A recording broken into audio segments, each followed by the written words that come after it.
हमें एक डॉग के बारे में फोन आया कि उसकी गर्दन में थोड़ी चोट लगी हुई है। जब वो वहां पहुंचे तो उन्होंने जो देखा उसके लिए वो तैयार नहीं थे। वो डॉग आसानी से उनकी पकड़ में आ भी नहीं रही थी, पर उन्हें पता था कि अगर उन्होंने उसको पकड़ा नहीं तो वो वहां पे तड़प तड़प के मर जाएगी।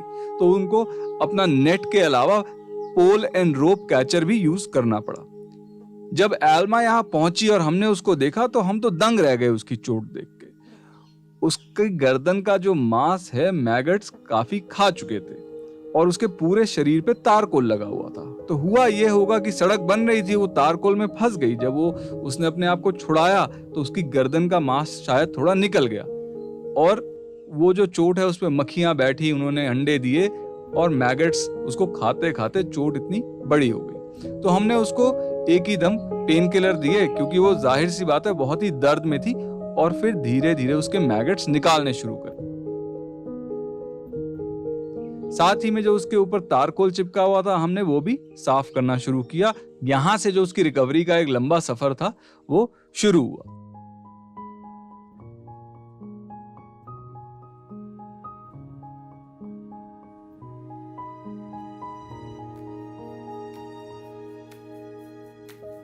जैसे जैसे वो ठीक होना शुरू हुई वैसे वैसे वो थोड़ी हमसे फ्रेंडली भी होती चली गई।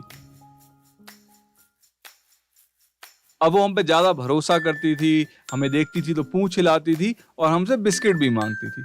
तो लगभग 4 महीने लगे पर उसकी गर्दन पूरी तरह ठीक हो गई। फिर हम क्या करते हैं कि कोई भी डॉग है रिलीज करने से पहले हम उसकी सर्जरी कर देते हैं ताकि सड़क पे जाके इनके बच्चे ना पैदा हों।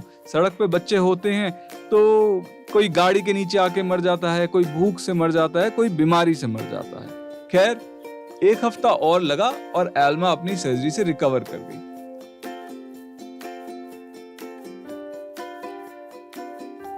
फिर हमने बड़े भरे मन से उसको वापस वहां छोड़ दिया जहां से वो आई थी, क्योंकि हम आखिरकार क्लिनिक हैं और हम उसको परमानेंट तो रख नहीं सकते। हाँ, छोड़ने से पहले हमने उसको एक कॉलर जरूर दिया जो चमकता है, ताकि अंधेरे में वो कॉलर चमके और वो किसी दुर्घटना का शिकार ना हो।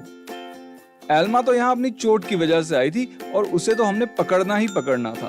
पर होता क्या है कि जैसे कई डॉग्स हैं उनकी हम सर्जरी इसलिए नहीं कर पाते कि वो पकड़ में आती नहीं है। अब यही जैसे लोग हैं थोड़ा फ्रेंडली रहते हैं, डॉग्स के साथ खाना वगैरह डालते हैं, तो यही जो फीडर्स हैं ये डॉग्स पकड़वाने में मदद कर देते हैं। और इन फीडर्स की मदद से ना सिर्फ हम स्ट्रे डॉग पॉपुलेशन को कंट्रोल कर सकते हैं बल्कि रेबीज वैक्सीनेशन करके रेबीज का भी रोकथाम कर सकते हैं।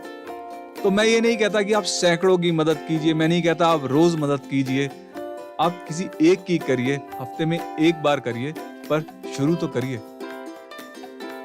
समाज में बदलाव लाने में आप भी हमारा सहयोग कीजिए। इस वीडियो को शेयर कीजिए।